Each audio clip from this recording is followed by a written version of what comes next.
So I don't even know how I got invited. So the Maine Blueberry Council, I don't even know who it was, it called me and they said, hey, do you want to do a wild Maine wild blueberry dinner?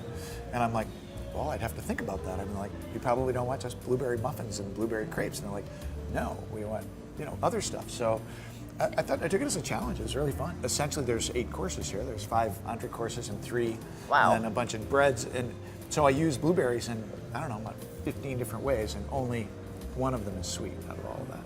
So this is a barbecued skirt steak with a Maine wild blueberry barbecue sauce. Nice. It's a little garlic butter with some Maine blueberry barbecue sauce. Okay. It came out really delicious. So it's but again, not sweet. So there's a little sweet to barbecue sauce, but it's not a particularly sweet thing. So the thing I'm most excited about, though, honestly, is this Maine buckwheat ploy with a Vermont quark cheese. You didn't know there was such a thing as quark cheese, right? I've never heard of it. So no. Vermont Maine quark cheese. Quark cheese is a farmer's cheese that's sort of like in the sort of sour cream, creme fraiche kind of family, and it's got a nice sort of a fermented kind of a quality to it. And then I made this Maine wild blueberry caviar. So it's not fish, obviously, but right. So you can see fancy. this. Yeah, I'm pretty excited about this. So so it's savory.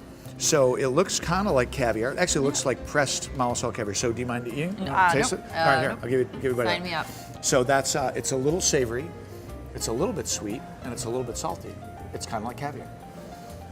I like it. It's pretty good, right? Did you just make it up on your own? Well, I messed around. It took me like 3 different versions to get one that I liked, but yeah. So this is. Oh my gosh. It's really good, right? So that's with the Maine crab and the quark cheese and the ploy.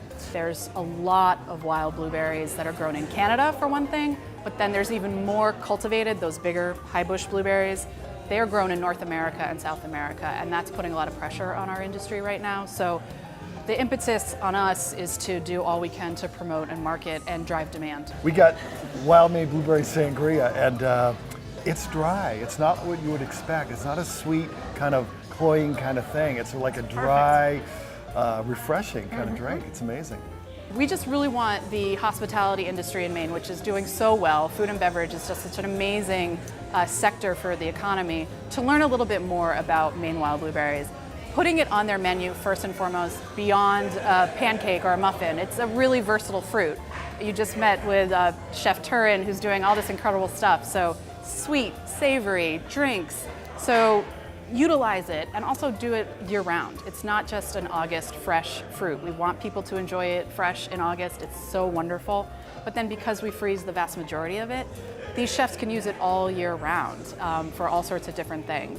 And then last but not least, if they put it on their menu and say the Maine wild blueberry, that tells the story. I mean, knowing that it's a wild fruit, that we don't plant it, it actually grows untouched here in Maine, that's something that consumers are really going to respond to. So we're kind of challenging the industry to put it on their menu year round, to label it properly as the Maine wild blueberry, and to use it sweet and savory in a lot of different ways. We're the hospitality industry, so we're supposed to be having fun.